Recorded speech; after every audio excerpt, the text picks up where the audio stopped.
Good evening, and welcome to episode 2 of the Sleepover Storytime series.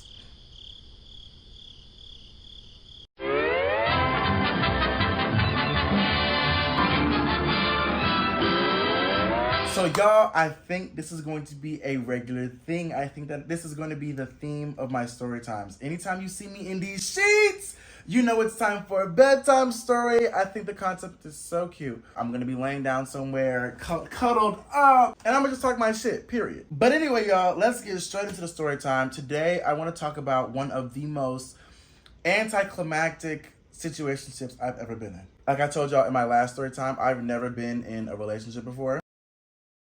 And each situationship, I've learned more and I've gathered a better understanding of who I am, what I want, what I need.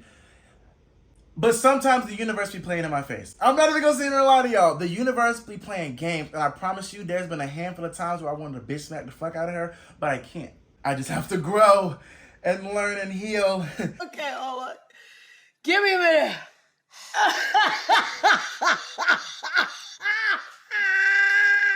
So this situation took place about 2 years ago, 2 summers ago, June of 2021, right? And I took a spontaneous trip to LA and I was visiting my friends, some other creators. And like I told y'all, one thing about me and Cali, man, we like this. Locked in. That's like a booty hole. It'd also be bad for me because the most like intense yet disappointing situations I've been in have been with Cali men, but that's besides the point. So, June 2021, I was in California. I ended up matching with this guy on Tinder. See, that's okay. I'm noticing a pattern. I'm noticing a theme. All right, the dating apps just don't be doing it for me. But I matched with this man on Tinder, right? And I ate him up too bad, okay? This like cute little Hispanic boy. He was like a couple years, like 2 years older than me. Had a really nice smile, you know what I'm saying? Was like pretty, but like handsome looking at the same time. In this story, we're gonna call him Jim, okay? So Jim and I matched in the middle of my LA trip. And we were like texting, you know what I'm saying, for a couple of days. Nothing too crazy, you know, flirty stuff back and forth. I was eating it down. Ended up getting his Instagram, and then we were just like sending like voice memos back and forth. Ate his voice up, down, sideways, diagonally on the Z-axis, this, that, and the third. If you got a sexy voice, I'm sorry, you got me. You got me. At one point we were talking about like potentially hanging out, but he had graduation that weekend. He's like, hey, like, sorry, like family's coming in town, so like I won't be able to meet up with you. And I was leaving that following Monday, I want to say. So there was no chance for us to meet up. But we were still gonna stay in contact, and I traveled out to Cali pretty often at that time. So I was like, okay, I'm not really tripping. So what we kind of like talked about initially was that, okay, yeah, like, you know, I'm pretty much open to whatever. Obviously, I'm a hopeless romantic at heart. So deep down, I'm trying to find my man. The fuck?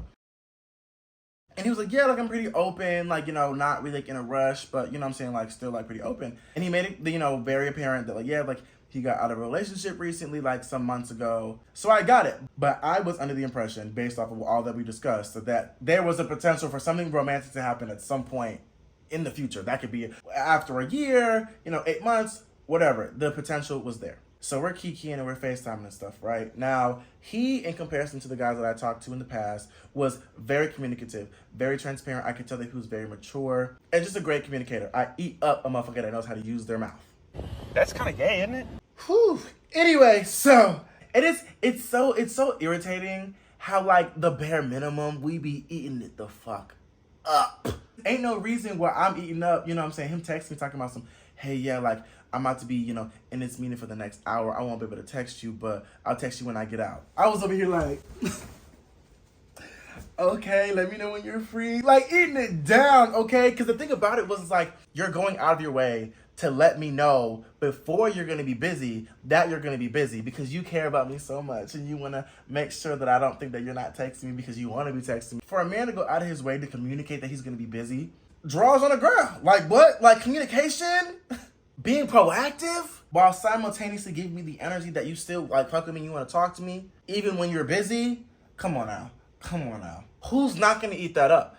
Anyway, so it was just stuff like that, you know what I'm saying? But sprinkled in so many different areas. We was kikiing, talking about everything under the sun. I FaceTiming him. Like, one thing about me, like, I be on bullshit when I be on FaceTime with people. I'm not gonna lie to you. If I like talking to you, best believe I'm going to drag that conversation out. I'm about to say the most left field, out of pocket type shit just to drag the conversation on. And it's gonna be very clear. Okay, because I'm eating you up. Sorry. It's on you to tell me when you don't want to talk no more. If you gotta go to bed, best believe I'm not gonna be the one to tell you to get off the phone. And to be honest, one thing that I really appreciated about him too is that he could tell that I was on some bullshit, but he like entertained my bullshit. You know what I mean? Like, I could tell. Eyelids getting heavy, motherfuckers' hands nodding off and everything. I remember one time I was like, can you like get up real quick? And he was like, yeah, sure. He got up, stood in the middle of his room, and I was like, jog in place for like a minute. And then he started jogging in place. I said, he want me bad, y'all. He want me bad. Like, ain't nobody entertaining my bullshit like that unless you like me. Let's be so for real. Because you can easily be like, listen, I'm trying to go to sleep. Bye. And that could have been the end of that. But no. So we keep flirting. I can tell that he's like a really good person. He has a really good heart, has great intentions.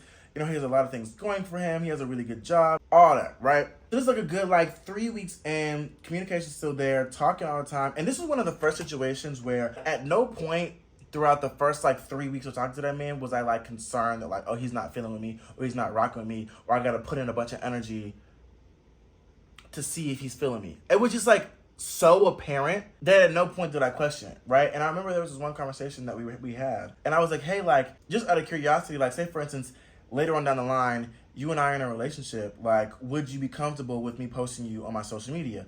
Obviously, I have a big platform, and that's a lot of visibility, to be honest with you. You know what I'm saying? People could say anything. People could do anything once you become a face on somebody's profile. So I asked him, I was like, yeah, if we were ever to be in a relationship, would you be comfortable with that? And he was like, yeah, like, honestly, I would want my man to post me, da-da-da, this and the third. I said, okay. Okay, noted, okay. I said, okay, so, like, if we end up together, like, he's gonna let me post it, period. We were watching episodes of like anime together, and we're like bonding over like shows and music and this and the third, da da da. Like, at no point in the first, like, month or so of us talking could you convince me that that wasn't gonna be my man, like, period. So about a month in, I was like, fuck it, like, would you want me to come out there and like visit you for like a weekend? And he was like, yeah, like, most definitely, like, let's do it, da da da da. So planned the cute little weekends. We were to get an Airbnb together. I would go to LA, we'd have a little weekend together, and then he would go back to Anaheim and I would fly back home. So this was like mid-July. The week before that trip, I remember like for a couple of days, like feeling like I needed reassurance and I didn't know how to like ask for it. And he kind of just gave it to me. He was like, I want to let you know, like, I fuck with you heavy. I love talking to you. I want to keep getting to know you in the second, third, woo, woo, woo, woo. He was like, I'm really excited to see you when you get here, the second, third, da da da. And I said, okay. All right, I was tripping. But mind you, that was without me even really having to ask. You know what I'm saying? So finally, the trip comes, and I get there Thursday. Now, Jim, he worked like a regular 9 to 5.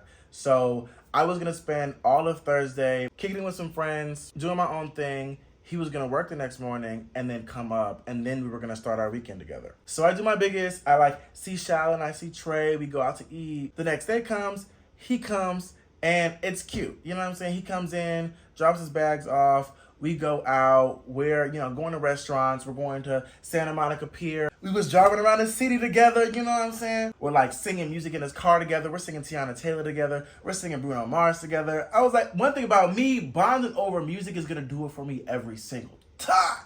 And being able to sing your heart out in the car, like, come on now. Or going out to eat at restaurants, you know what I'm saying? He offered to like buy me some clothes, like, like a jacket from Zara. He bought me a jacket from Zara, almost bought me some shoes from the Nike store, but I said, okay, like, listen, you ain't my sugar daddy, okay? You don't need to buy a bunch of shit for me. We're cuddled up in the bed, taking pictures and shit, taking videos, kikiing, all that good jazz. Real cute, innocent type stuff, right? And I remember like one of the first nights, we're like, cuddled up in bed.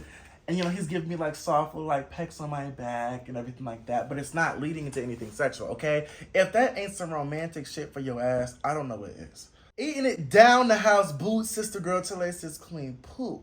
So, one thing about me, I feed off of energy. You know what I'm saying? Like, I pick up what you put down, right? So, if you initiate something, then that registers in my mind that this is okay for us to do, okay?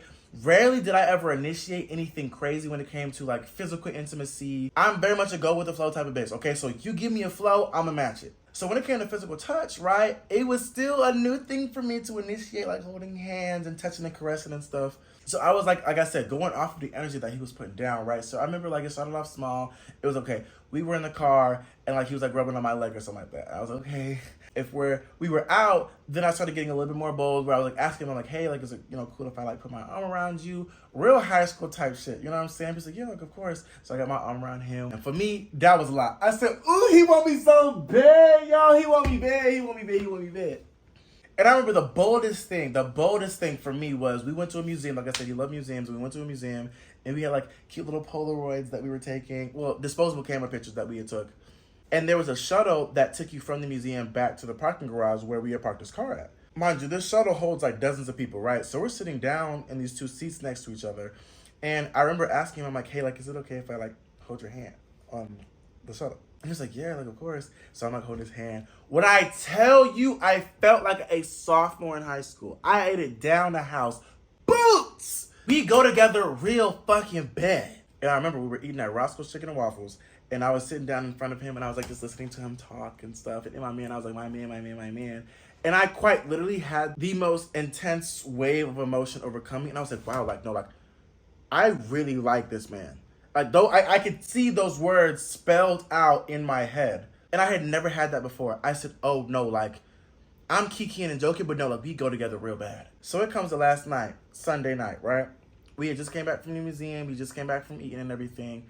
And we were sitting in the hotel room drinking wine. So we're just geeking, conversating and things, talking about like, past relationships and things that we're, into romantically, right? So very casually, I just asked him, I was like, yeah, so like, how do you see things like, moving forward like after this trip, right? Just, trying to like gauge like, where his head was at, how he was feeling and everything like that. I asked him that. And you wanna know what he said to me? He said, yeah, I don't really see anything romantic happening between us like at all after this.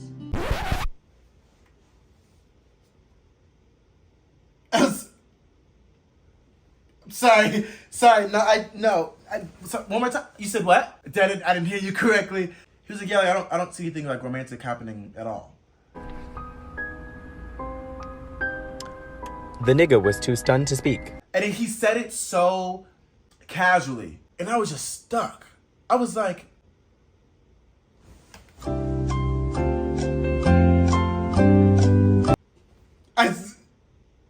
no, maybe you didn't understand the question. By no means was I asking like, okay, like, are you gonna ask me to be your boyfriend tomorrow?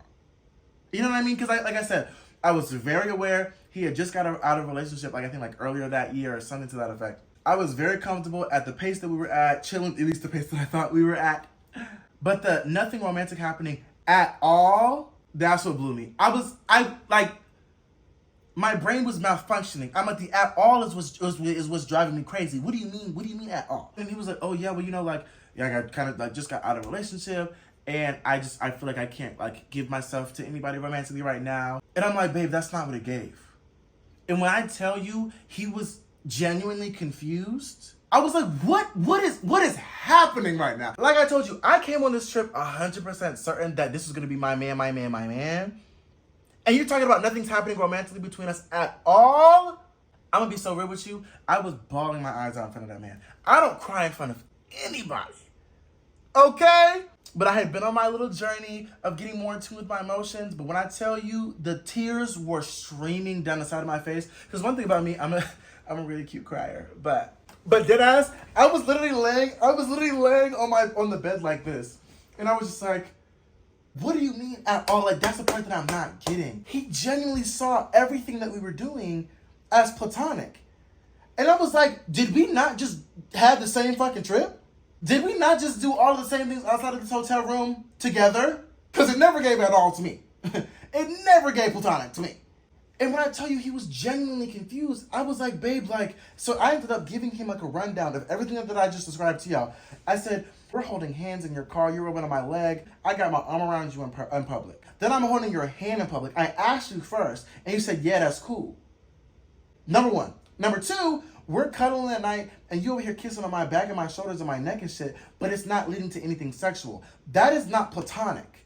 We going on dates and shit. You over here paying for, a jacket for me from Zara. We having this cute romantic getaway in Los Angeles together, getting an Airbnb together and shit. And that's not romantic. Like, look, I love my roommate Messiah down, but me and that motherfucker don't hold hands. We don't do this for play. We don't do this for fun.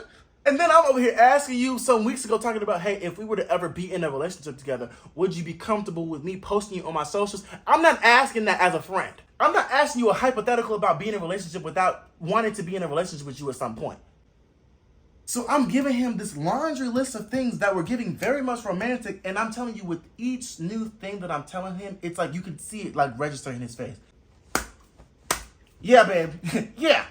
When I tell you the universe be playing my fucking face, because I wasn't bugging. I wasn't tripping. Because people like to be like, okay, well, what did you do? Okay, you probably painted this picture in your mind about what was happening, but it wasn't really happening. Everything I said happened. Okay? Ooh, and what blew the fuck out of me the most is that he was so comforting and like reassuring in that moment, which pissed me off even more. Call me a slur or something. But he was like, look, I'm really sorry. Please, like, let me know what I could do. Girl, I'm crying even harder. Because, I was like, ain't no way. Ain't no way.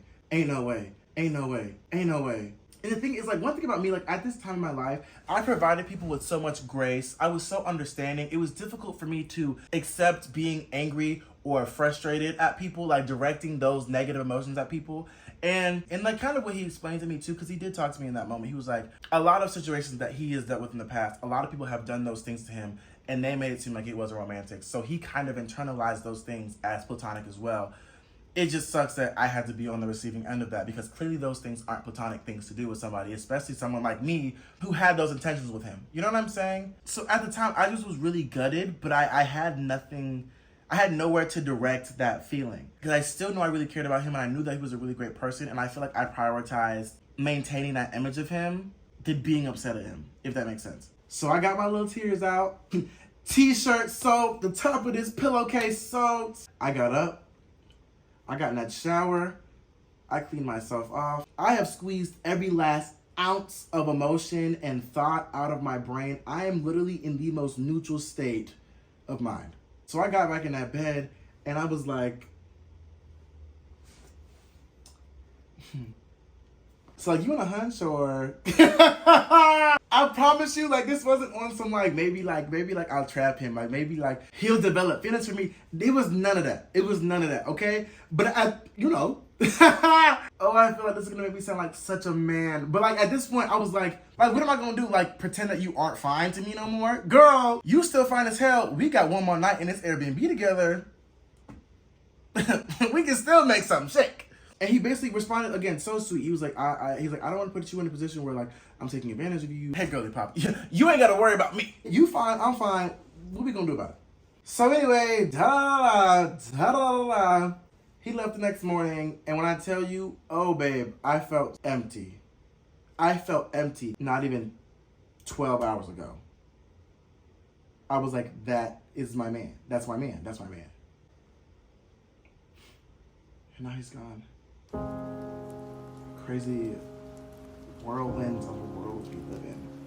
Everything's so volatile, the ups and downs and the twists and turns. One minute you could have your whole reality be something, mean something, carry this weight just for the weight to be thrown into the abyss of the unknown and the uncertain.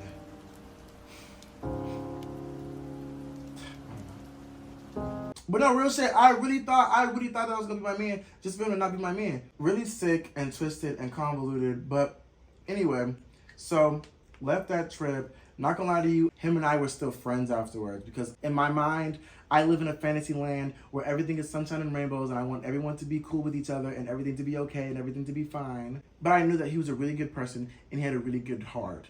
But good people can do fucked up things all the time. But I was really holding on to that because I feel like as a friend, like, I had never felt so seen and appreciated. Like, he was one of my closest friends to this day, actually. Like, we grew past that situation. Now we joke about it and everything. But yeah, and since then, I've learned to accept anger and irritation and frustration. And he knows this too. I should have beat his ass. Do you understand me? Because Ricky, when I catch you, Ricky. Ricky, when I catch you, Ricky. Ricky, when I catch you, Ricky. Listen, we've healed, okay? We've grown. We're over it. But I'm telling you, oh, he would have got cussed out. He would have got cussed out, and he would have been driving back home that night. Oh, I'm sorry. This and the third. Whew. I hate an I'm sorry ass motherfucker because at the end of the day, you still did what you did. You saying these words ain't doing shit for me right now. You playing in my face. You playing in my face, and I don't like that. But I'm over it. We cool. Just talking about this story gets me a little heated sometimes. But anyway, that was that situation.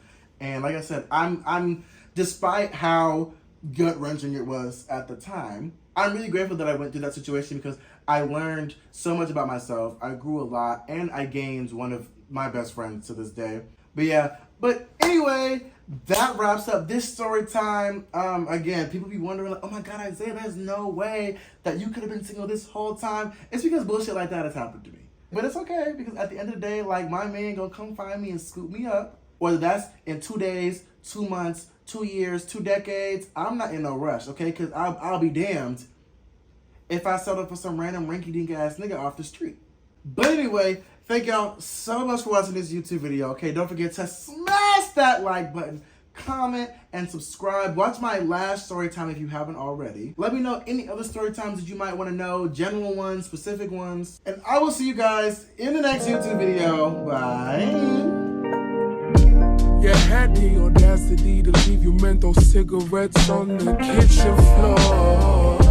You know how much I hate you smoking, and your asthma always acting up or a fool. You're never really on my mind. I just think of you.